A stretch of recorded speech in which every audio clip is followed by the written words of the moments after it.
Welcome to Iconic Talk, Winchester's number fun podcast, where community conversations, the occasional clowning, always take center stage. You have Mark Francis as your host and the solo person to listen to today. Well, not true. It's not really me by myself. I'm going to have a guest on in a bit, but no Rachel, no Caleb once again, and it's exciting to be here with you. The holiday seasons are in full swing. Welcome to our Icon Media Studios. So excited to have you watching, listening to this episode. You're going to learn so much today. I'm excited about what you'll be able to glean from our conversations with our guest. But before we do that, I just want to highlight a couple of fun things that are going on here in town. You know, it is the holiday season, and I'm not sure if any one of you guys were able to get out to the Winchester parade earlier this week. It was a little chilly, but it happens. Santa Claus came to town. The tree is lit. The decorations are up. We are in full holiday swing. We had Black Friday. We had the Winchester opportunities to be able to spend all your money downtown. Hopefully you guys got a chance to go do that as well. Cyber Monday, I guess, was something that took place this past week as well. Deals and discounts and all tech things. So we are in full swing. All the commercials on TV as well. I know you love watching those. Well, it certainly beats the political ads, right? Can't go wrong with that. Holidays are here. The cold weather is here as well. Snow a little bit in the forecast in the future. You know, I'm not your local weatherman, but by the way, I actually did meet one of our local weather people, Lauren Ricketts, just a few months earlier. She was at one of the events that I went to at the Discovery Museum. Was able to say hi to her. Super nice, super friendly, and so give her a shout out. I don't know why that just came to mind now, but you talk about weather, and there you go. So the topic of the day that we're going to talk about related to the holidays might seem a little darker or depressing at first, but there is a light at the end of the tunnel. And that light is an organization here in town called the Laurel Center.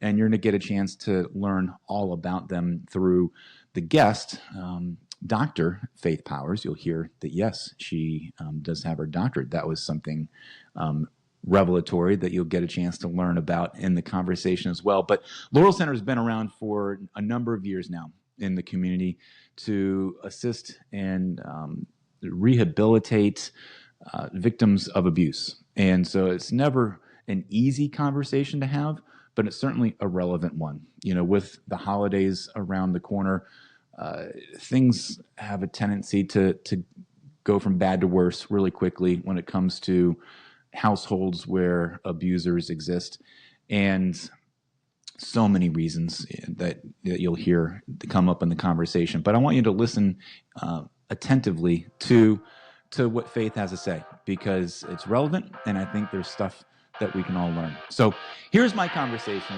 with Dr. Faith Powers from the Laurel Center, who is the executive director there. Well, I'm here with Faith Power from Laurel Center. So happy to have you here in the studio today. So happy to be invited. Thank you. Yes, and so I'm here because I love to hear the stories of the things that go on behind the scenes in our town. Right. And you see the highs and the lows, I feel like, of our town. And especially when it comes to, well, I'll let you explain it. But when it comes to just the work that you guys do here in town, it's valuable. Yeah. So I appreciate you being here and being willing to share. It is valuable. Thank you for pointing that out. I'm going to be frank to tell you, I wish we didn't have to exist. I know. Right? Yeah. But unfortunately we do. It's a necessity. Let me start out by giving you two statistics. Okay. So 1 in 4 women will experience domestic violence sometime in their lifetime. Wow. And I didn't say 1 in 400 million, right? Or 4 million or 400,000. And 1 in 6 will experience sexual assault sometime in their lifetime. So it's prevalent, right? But it's also a topic we don't talk much about, right? Yeah. Right. So with those types of statistics, you probably know somebody that's either been involved in a domestic violence relationship or has experienced sexual assault in some manner, but you probably don't know it because we don't talk about it. And that's what makes this conversation so valuable, to be able to get it out there so people can think about it and be aware and be understanding of, maybe we can touch on this. What are the signs? What are the things to look for? Right. Before we do that, I want to get to know you a little bit. Thank you. So give us your history. What brought you to Winchester? What brought me to Winchester? So I was born in Martinsburg, on the Eastern Panhandle, West Virginia. Had always come up here as a child. And every time I would come up here, I just felt like this was home. I can't tell you why. I just always did. And so after college and getting married and moving back into the area, I decided to start a marketing communications company up here, actually. Yep. And so operate that for a little over 20 years. So where'd you go to school? My undergrad work I did at Marshall University. Okay. My master's and my doctorate I got from George Washington University. No kidding. Yeah. Okay. Wow. Yeah. You can brag a little bit so we can call you Dr. Powers, right? You may. Yes. Or you can just call me Faye. So what did you get your doctorate in? So I have an applied organizational science degree. And why did I go in that direction? I used to do marketing plans for companies, right? Okay. And I was always fascinated, because I thought they were really good plans, how they ended up just kind of sitting on somebody's bookshelf, or the plan that we had created, there were detours, to it. And so what I came to realize, a lot of that has to do with human behavior, particularly leadership. I was interested in really taking a deep dive on organizational behavior, particularly around leadership. And so I actually, a dear friend of mine, Bill Shindo, who used to be actually the director of the local chamber here, had gotten his doctorate and started teaching over at Shenandoah University, and he asked me to come over to take a class. Actually, there was a 4-class certificate program, and it was really interesting. I didn't realize that I had missed being in school. It had been like 20 years before I'd been in school. Okay. And I really did this to support Bill, because I just really liked him and respected him a lot. And so after I took those 4 classes, I went, you know what? I'm going to go get a master's. Wow. Which I did. Well, good for you. Yeah. And so one of the faculty members that at Shenandoah was also on faculty at GW, and encouraged me then to get my master's, and then encouraged me to get my doctorate. So, and glad I did. It's been an eye-opener. Did you do that all while working at the same time? I did. What was that in fact, work, I ran school 2 life companies. like? I ran 2 companies while I was going to school. I didn't have a life. I didn't have a life. Yeah. But I would do it all over again. I'm a lifelong learner. Yeah. And always look for those opportunities, even though they can be difficult at times, to learn and to grow. So you are a little bit of an entrepreneur as well, because a big entrepreneur. Moving into town, you're just like, I like Winchester. I'm going to plant myself here and start a business. What did that look like? I loved it. I love people. I'm creative. I'm a good writer. So I brought all those elements together and had an opportunity to really learn about this community, and loved it so much that my husband and I moved up here, my son, and built a home. And we've been up here since the late 80s, early 90s. It's been perfect. So explain, you said the name of the company, Power Warner Communications. So you did marketing for other businesses and companies and public relations for people here in town. Yep. And you did that for how long? About 21 years. Wow. Yeah. Okay. Yeah. And so how does that story weave into Laurel Center? Yeah. Where was the merging of your world? With that? So after I got my doctorate, a faculty member from Shenandoah University reached out to me and asked me to teach a course for him, organizational theory and behavior. I remember it so well. And it was a summer course, and I did that. And I thought, man, I really like this. I really like teaching. It feels right. And it was around the time of the recession in 97. And I kept thinking, I don't know that I can teach. I'd like to do it. and run this company. And so I had to make a decision, right? Where was my heart leading me? And I really felt like teaching is where I wanted to go. And so I actually decided to close the business and went to Shenandoah University and was teaching over there. And I got a call one day from the then chair of the Laurel Center board. Her name was Michelle Laporte. She's a local therapist here in town. And she said, I'd like to talk to you. And I'd had a history of going in. I'd actually been the interim director for Habitat for Humanity here in town twice. Good. And, I did it because I think that I was teaching business courses. I think that practice informs theory and theory informs practice. And I think it's really important to be able to go in the classroom and be able to give some real life experiences, right? Absolutely. And so Michelle had reached out to me. She said, I'd like to talk to you about something. So I went and we met. And she said, the Laurel Center's kind of at an inflection point. We had purchased property.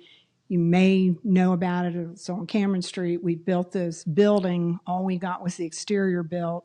And we're at this point where we either need to sell the asset or we need to complete it. And my question to her is, well, what do you want to do?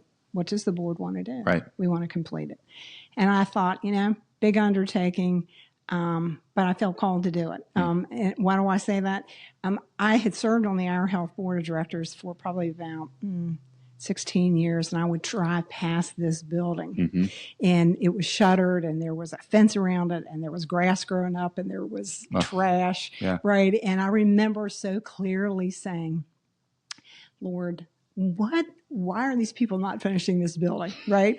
And it hit me in that conversation with Michelle. It's like, oh, I'm up. I complained and I'm up.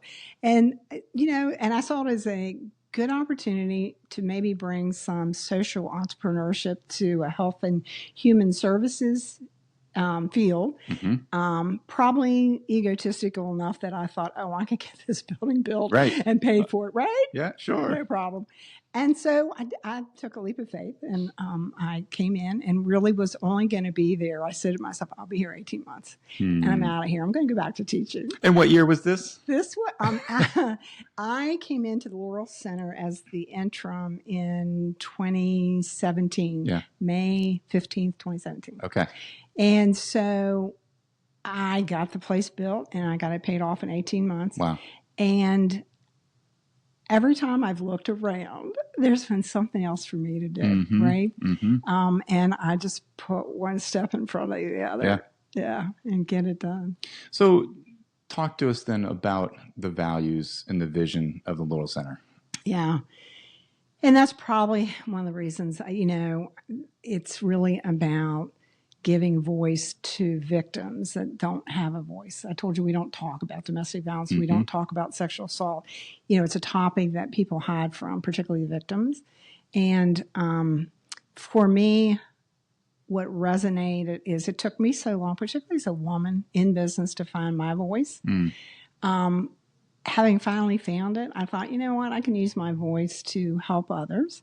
And so that's really what the mission of the Laurel Center is to help victims not only find their voice, but get back on their feet and to live a life free of violence, right? That's the really important piece, is to get them to see that there isn't a deficiency with you. No one should batter you, right? Exactly. Right? No one deserves that, and no one deserves that, right? Be on the receiving end or the giving end of any kind of violence. Yeah, exactly. But to make them understand that, one of the challenges, and people, I get this asked a lot, well, Faith, if it's so bad, why don't they just leave? Right? I wish I had a nickel for every time somebody asks me that. And, the answer is complex. Believe it or not, victims love their abuser. They think they're going to change, right? They work really hard to try to achieve that. Sometimes they have children. A lot of times they don't work because their abused partner prevents them from working, because then they have resources and they can leave the relationship. And there's even this thing people find really hard to comprehend, is that we have seen victims that don't know that they're in a domestic violence situation. If you've grown up as a child in an abusive home, you normalize that behavior. You think that's how relationships are conducted, right? Right. You have an argument, you get mad, maybe there's some physical abuse, right? Or emotional abuse, financial abuse, and then it'll all work out, right?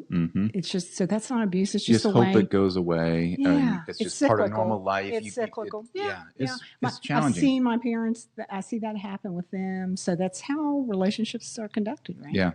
And so, it's so. The other part of our mission is about educating victims, right? About what is appropriate behavior, right? And educating them to see the signs, particularly if they chose to get into another relationship, of what abuse looks like, right? You mentioned a couple of key words that I want you to elaborate on. There's physical abuse. Yeah. There's financial abuse. There is. There's emotional abuse. So what else? How do you cover, define that for us a bit? Yeah. And how does Laurel Center approach each of those? Yeah. So if you want a basic definition of domestic violence, it's power and control. It's really what it is. And so when you think about control, it's about often dictating where and when somebody can go somewhere, checking up on them, maybe making sure that they have a tracker on that abused victim's phone so that they can always know where they're at. It might be, if they are allowed to work, that they can't keep their money. They have no control over their finances, but often enough they're not allowed to work, right? So that's more control aspect. It's emotional abuse. If you don't do what I ask you to do, I'm not going to talk to you, right? I'm not going to have anything to do with you. I mean, that can be as bad as physical, abuse. So, abuse has many faces to it. Yeah. And so, there's elder abuse. We don't talk about that. Well, obviously child abuse as well. Right. There's child abuse, right? And so how does Laurel Center step into that? How do you... And how do we help them? You mentioned education as one thing, but then there's the boots on the ground kind of assistance, right? So, it's important to know I stand on the shoulder of giants, right? The Laurel Center is close to 44 years old, right? It was begun in 1981, literally a group of women, volunteers, many of which would actually put women in their homes to protect them, which is not a great thing to do because in many cases you're inviting danger to your home, right? Because stalking is an element of abuse. And then they finally kind of organized, got a little more structure to them, purchased a building up on Braddock Street, built in like the 1840s, but served its purpose well, during the time. And so an emergency shelter was created. We still do emergency shelter in our new building. We have over 22,000 square feet of space. So our administrative offices are on Cameron Street. Our emergency shelters there as well.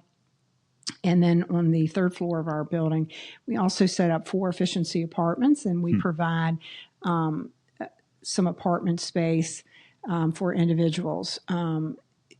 It's one of our bigger dynamics right now is when somebody wants to leave an abusive situation, affordable homes and apartments are very tight. Oh, they here, don't right? exist here. Yeah. Thank you absolutely. for saying that. You know that right. firsthand, right? Yeah. And so, a lot of times, abuse victims have some barriers to finding housing. Maybe they haven't worked. They might have some credit issues. And so by allowing them to move into one of our apartments, we will work with them. We have staff that will work with them. We have a housing manager to identify what those barriers are, and we have case managers on staff, and we'll work with the victim to try to maybe improve their credit.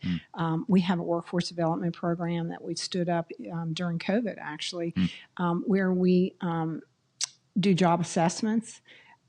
We help them with their resumes.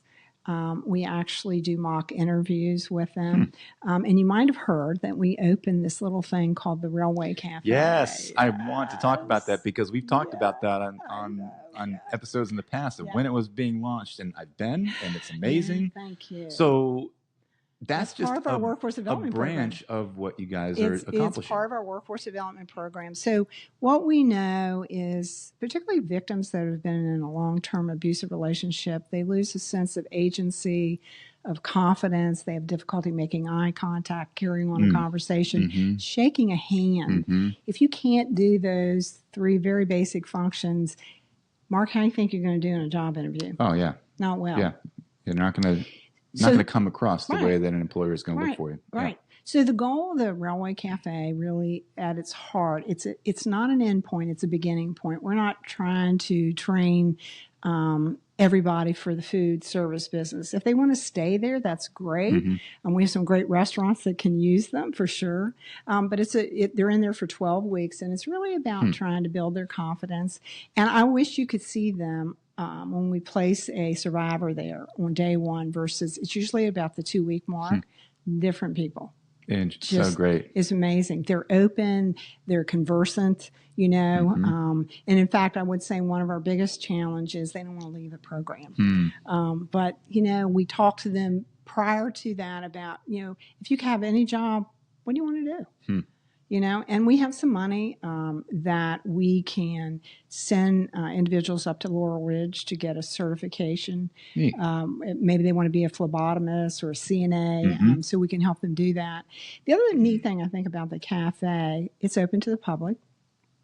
About 75% of our health and human services agencies are located on that Cameron Street corridor. We have our health, Department of Social Services, the health department, right? Literacy volunteers, concern hotline.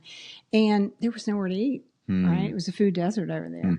And so we get to nurture and feed the other health and human services agencies that we also work with. There are allied professionals. Sure. And so we're kind of honored to be able to do that. Well, and you're also, it's a part of the economic revitalization of downtown. Thank you very much. In that area, what you've been able to do, again, from the exterior, as you're driving by, right? Absolutely. You were driving by back in 2015, 2016, thinking to yourself, what's going to happen with this space, And as town continues to grow and develop, especially into that northern part of town. Yeah. Well, we have 2 starting large to grow and look developments.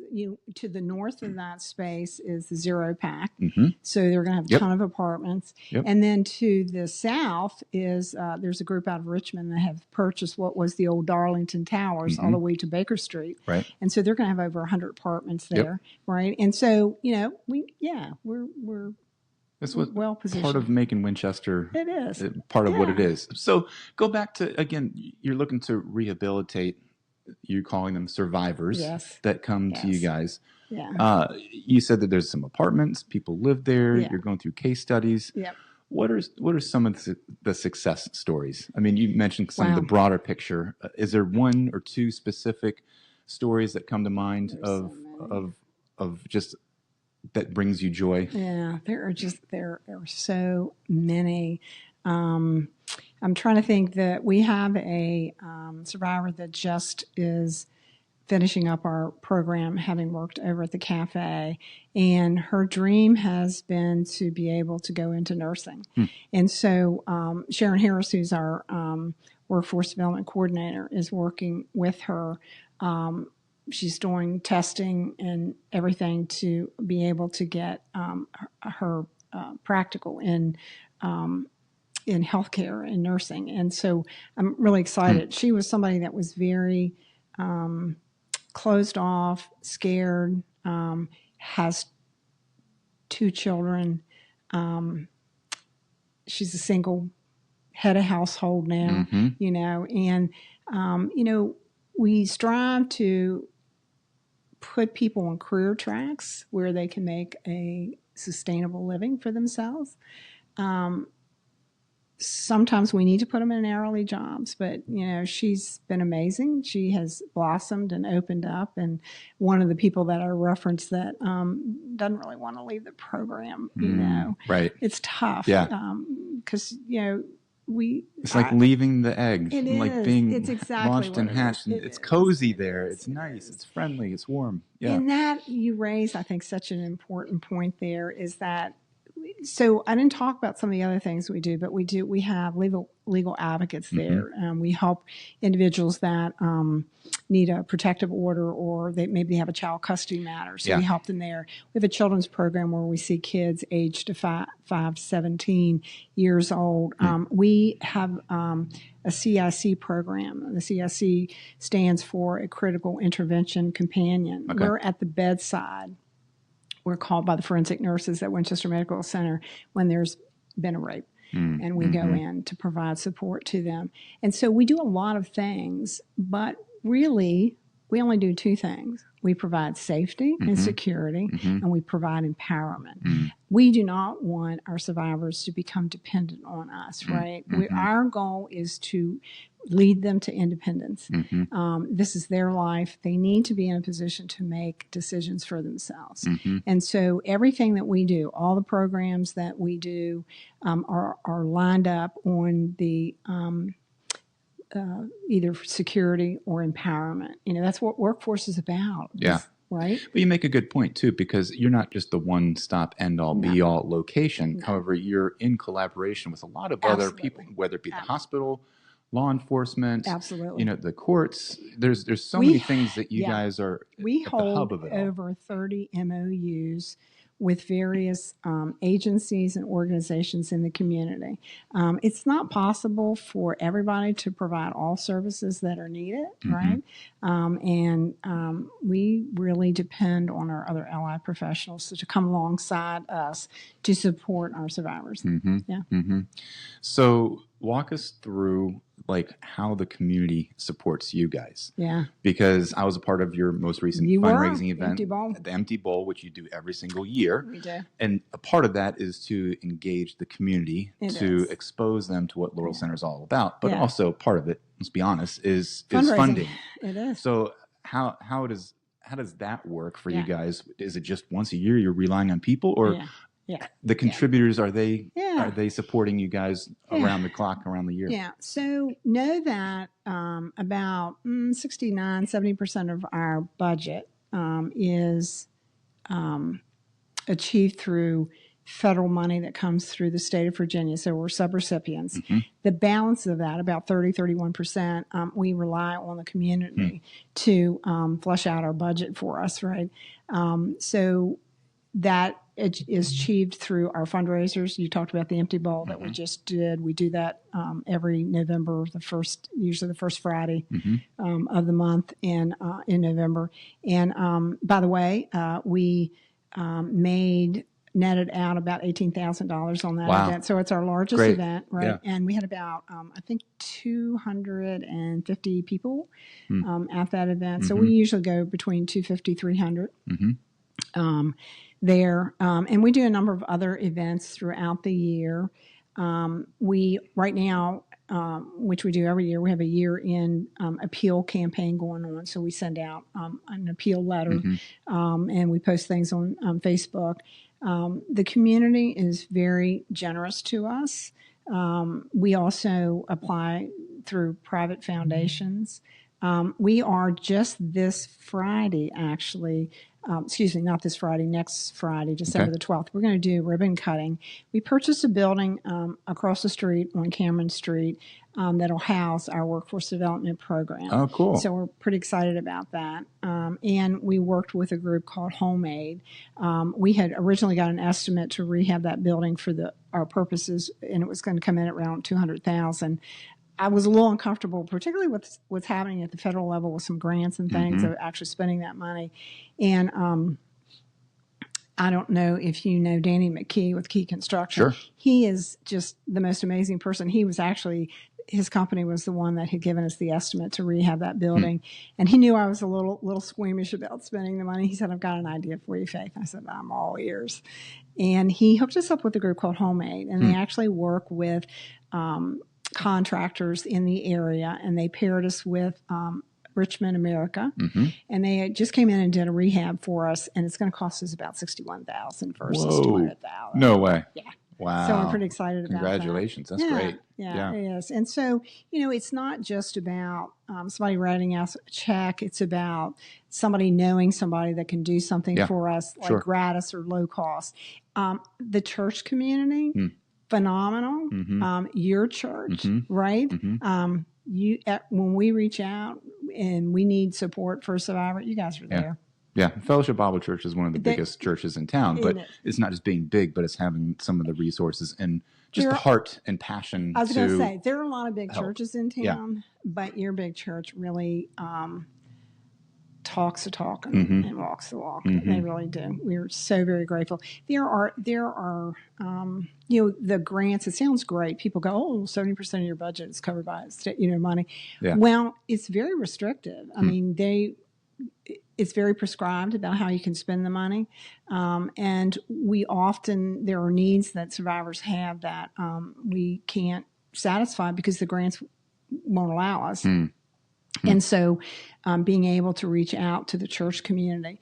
But the church community will also do drives for us, if we need water or snacks, or maybe we need coats for kids for the winter, So there's just this whole network of churches that recognize it takes a village to do the work that we do. Right. Let's bring it back full circle. Yeah. You brought up the stats, right? And the holiday season, I think everyone would agree historically is going to be, options, or what's the best way of putting this gently, is the potential for disasters and potential for just things to go wrong in households, and the potential for violence. We see a spike. What does that look like for you guys? We see a spike during the holiday. I mean, if you think about it, there is a lot of depression with people during the holidays for a variety of reasons, right? They may have lost loved ones. It conjures up things around their childhood, right? And all of those things, it could be financial stressors, particularly right now with the economy. I can't do what I'd like to do for my family. So those are stressors that, while they don't necessarily maybe cause the abuse, maybe it's been there before, it certainly exacerbates it, and so we do see a spike. And it's sad for all of the staff to see a mom come in with her children. Yeah. Right? Sure. At the holidays. Yep. It's really tough. Yeah. So what if people are watching and listening and they need some advice? Yeah. They either think something might be going on with their neighbors, or there might be a family member that they're concerned about, or obviously there could be somebody who's potentially in it themselves. What are some tips and some things that people can be on the lookout for? Right. That might be triggers to say, okay, there's something going on here. Yeah. And how do you approach that to get the Laurel Center involved? Yeah, I appreciate that question a lot. It is so important. I think we are still a society that says to ourselves, what happens behind closed doors is none of our business. And I understand that, but I also know that victims need help. They need support. They need to know that there's somebody that they can reach out to. So I think some of the things to look out for is, are you seeing bruising? Are you maybe see a change in the way they're dressing? Maybe they're wearing long sleeves when typically they don't do that. Are they constantly checking their phone, right? That's a sign that they're concerned that their abuser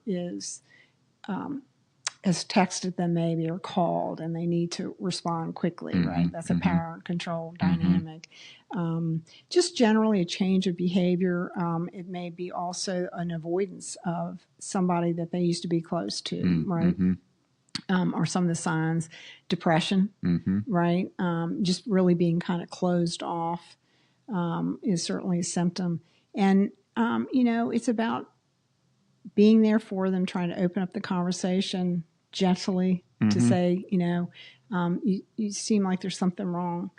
I think that's part of it too, is that this is a smallish community. Yeah. And, we should care for one another in a way. And so you're right, like not just stay behind closed doors and not, pursue your neighbor if you see something going on. I think that is a tendency that anyone can just a trap that somebody can fall into. Be like, I'm just going to put my blinders on, do my own thing, and stay in my lane when your neighbor or a friend that you know could need that assistance. And so pursuing people, I think is helpful. Yeah, but gently. Yeah. I think that, you have to meet them where they're at. They may not be ready to discuss it. Yeah, right? Sure. So you can't, I don't advise you to force the issue. But just, to the extent that you can, stay close to them, let them know in whatever way you can, right, that you're there for them, right? We say in this field that you have to trust the victim, that they know their abuser better than we do, right? And a lot of times when they're ready, they will approach somebody. Always, we're there. We're 24/7. We never close. So we're there. We do an awful lot of, actually this time of year, safety planning. People will call in. They're maybe not ready to come into shelter, or they don't feel like they need to do that, but they're scared. They don't know if their partner starts drinking, how violent it may become. And so we actually safety plan with them. We talk about, making sure that you have somewhere hidden, your driver's license, your car keys, if you have children, their birth certificates, their social security card, your social security card, just important documents that you can take quickly to get out of the situation. If a fight occurs, don't go into the kitchen, because that's where a lot of sharp objects are, knives, right? Don't try not to get yourself into a small space like a bathroom, that kind of thing. So we do things like that to try to give them some tools and some skills to protect themselves, if that makes sense. So how do people reach out? Is there a number? Is there a website? Obviously your location, all that good stuff. Yeah. So let's figure that out together here. So it's 540 678. I've forgotten it. Okay. Yeah. Well, we'll figure you can edit this. Well, I can figure this out for you. Sure. We'll post it as well. Yeah. I mean, it'll go on our show notes and all that good stuff too. But if you go to laurelcenter.org, thelaurelcenter.org, you'll be able to see that.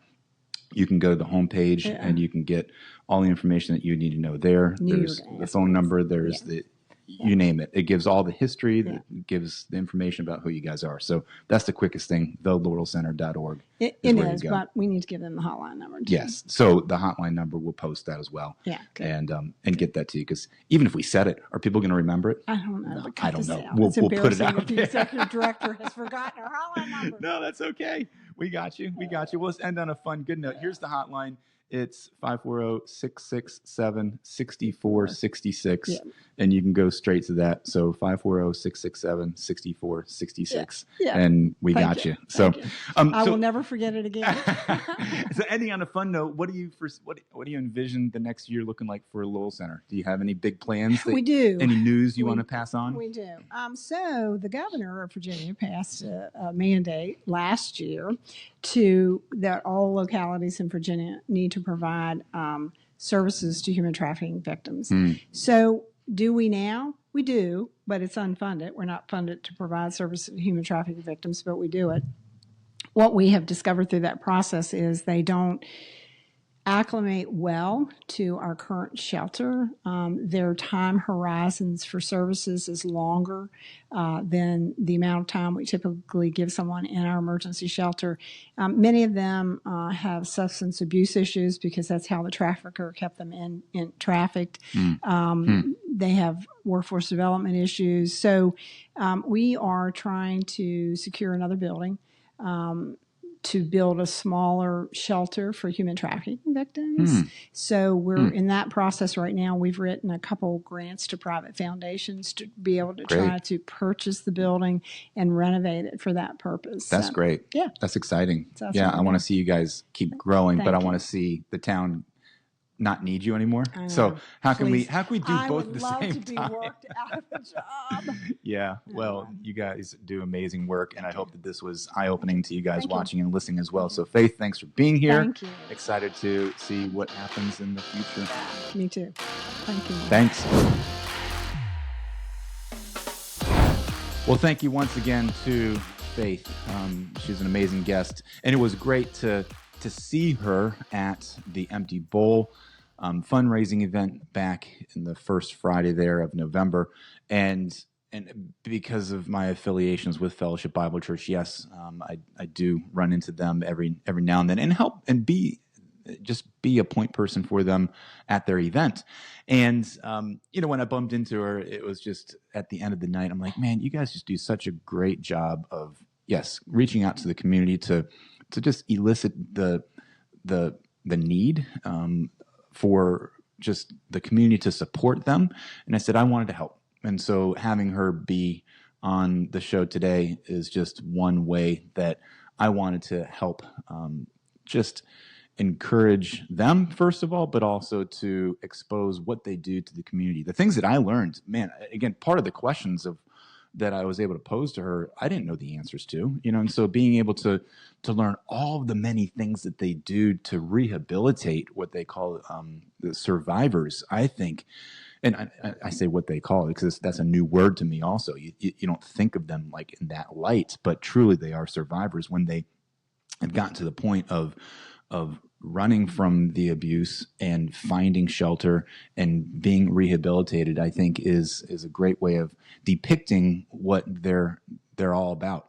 And knowing that, yes, they get into with case studies and helping with, whether it be hospital needs or whether it be, case studies with just the law and making sure that they stay safe and knowing that they have apartments and places for them to go. Just so many different opportunities that I don't need to rehash what she shared, but those were all just eye-opening to me, knowing that they don't just shelter somebody for a couple of days and then send them on their way. And obviously the cafe is an amazing opportunity for the community to get great food, but to support an amazing local cause as well. So check out the Railway Cafe if you haven't done that yet. Well, let's turn our attention to the upcoming local events. Before we do wrap the show up today, I actually have some paper in front of me today that you're not going to be able to see, but I'm going to use as some props.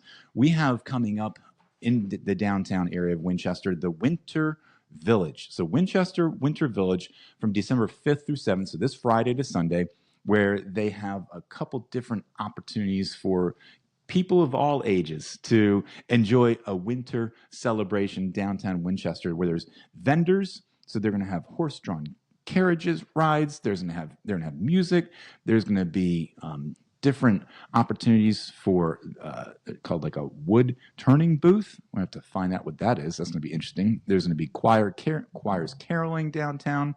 There's going to be actually a Santa pub crawl on Friday night. That sounds interesting. Might have to check that out. Friday night from 5:30 to 9:30. But then the Kinder Village, Saturday 12 to 5 or Sunday 12 to 4. And then the music is throughout the weekend downtown. So what I have here is just a description, and I'll post this on our show notes as well, of just where the locations are, where the activities are. So you want to check that out. The other opportunity this weekend is really probably one of the bigger, in my mind, Christmas season Christmas opportunities to celebrate the season is the tradition of Follow the Star, which is at Fellowship Bible Church, the church that we already referred to there, who helps support the Laurel Center as well. But on the Fellowship Bible Church property is where Follow the Star is held. It's a walking live nativity scene that goes through the story of Christmas and beyond. So it gives you an opportunity to have some reenactments, feel like that you are immersing yourself into that Christmas story that walks you through scene by scene with live acting, animals, scenery, props, you name it, with hot chocolate and cookies at the end. So that's on Saturday night or Sunday night of this weekend, the 6th or the 7th, from 5 o'clock to 8 o'clock on Fellowship Bible Church's property there on Middle Row. So check that out. Those are two great weekend opportunities. Next weekend, I want to promote something that is another Christmas celebration for the season. It's a presentation by the Winchester Viva, which they're presenting a Christmas carol. And I'm going to show you the flyer that I'm looking at here. I will also put that out there on our show notes as well. So Winchester Musica Viva is funded in part by the Alan and Margaret Blank Foundation, and they provide amazing choral music for different seasons of the year. And so this Christmas season, they're presenting A Christmas Carol, and that's going to be at Grace Lutheran Church in Winchester downtown on Sunday the 14th at 3 p.m. They also are presenting the exact same thing the day before in Harrisonburg. So for those of you that are listening and watching potentially further south of here, you can go to Harrisonburg for that.